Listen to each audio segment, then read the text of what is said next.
G'day YouTube, my name is Dragneel, welcome to my channel, thank you so much for stopping by. First off, I just want to say thank you so much for 100 subscribers. I'm a bit late about it, sorry, but thank you so much guys, I really do appreciate it. To some people, it may not seem like a lot, but to me it really is, and I just want to thank every one of you guys, and I really do appreciate it guys. Now, onto the commentary, like the title says, it's just my thoughts on Black Ops 3. The beta is pretty much ended now, and everyone has had their chance at testing it and giving it their hands-on experience. So I just wanted to talk about my experience and my thoughts on the good and the bad of Black Ops 3. The gameplay in the background is just the first gameplay is just a bit of Razorback gameplay. Subscriber of mine requested it, and I just thought I'd give him what he wanted, I guess. It's not the best, but the gameplay after that is decent enough, and this is alright. It's the best parts of the gameplay, so yeah. First of all, the movement, it's good. It's really nothing like Advanced Warfare. The boost jumping, it's not always needed, and the wall running, it flows well with the game.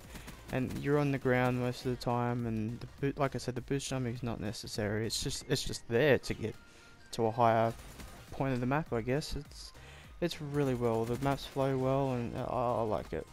The guns, I tried most of the guns. They all seem pretty balanced, except for maybe the Shiva.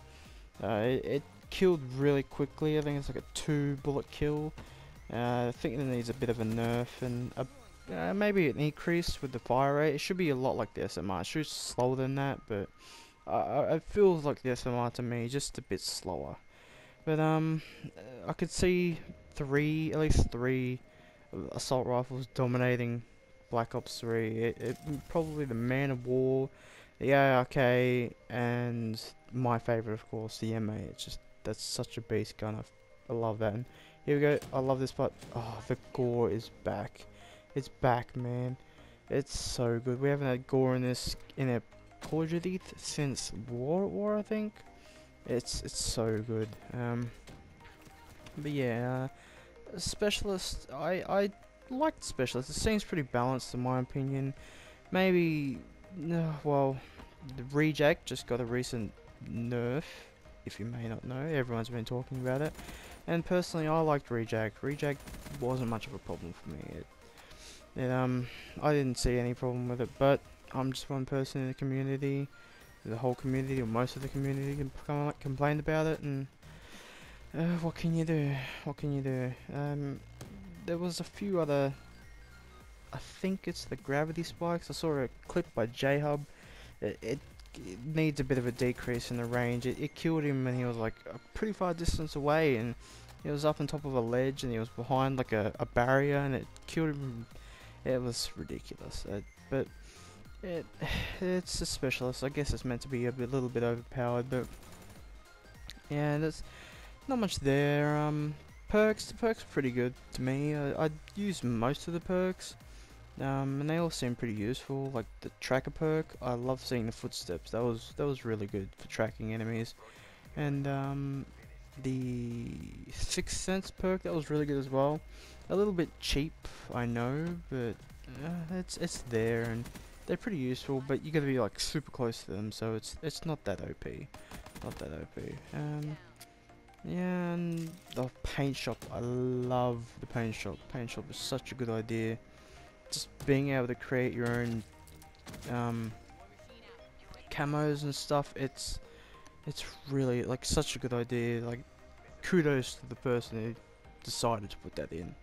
It's such a good idea. I've seen some really good jobs so far in the beta. From there's like an Illuminati camo, then Doritos camo, and Mountain Dew. It's really good. I can't wait to see what the community comes up with in the full game when that full game comes out. But the maps were really good as well. They've had nice flow to them, and they looked really nice. Looked a lot like the classic Black Ops 3 maps, and Black Ops 2 maps, sorry. And they took some getting used to, but not too much. They're pretty basic, and which is what I like about Treyarch maps. They're just really good. They're easy to learn and just flow nice. And they looked, like I said, they look like classic Treyarch maps, and there was a few chaotic spawns here and there, but I know that'll change when the full game comes out, because it's just the beta, so yeah. Streaks were good too. Definitely a lot better than Ghosts and AW streaks. They actually killed enemies, but there was some times where they didn't get enough kills, and I know they'll get like buffed and nerfed when the full game comes out, so not too worried about that. But oh, speaking of classic maps, they've announced a new version of Nuketown. It looks really different compared to the other versions of Nuketown, and I don't know. It's really weird. I guess it's just concept art at the moment, so not much. Oh, this stole my care package. It's just concept art at the moment, so it's not really going to look like that. But I'm pretty excited for when it does come out, and I love Nuketown. Nuketown is one of my favorites. Look at that dude just get punched. Yeah, I don't know. It looks really different, and I can't wait to see if there's any more classic maps that are coming back and getting a remake. But yeah, I think it's just coming out for PC, PS4, and Xbox One. So sorry for you last gen guys, but you won't be getting that. But yeah, well, that's the end of the commentary, guys. Hope you liked the video. If you did, be sure to smack that like button. And if you're new, be sure to subscribe and become part of the Dragon Slayer army. I'm Dragneil, and thank you so much for watching. Peace.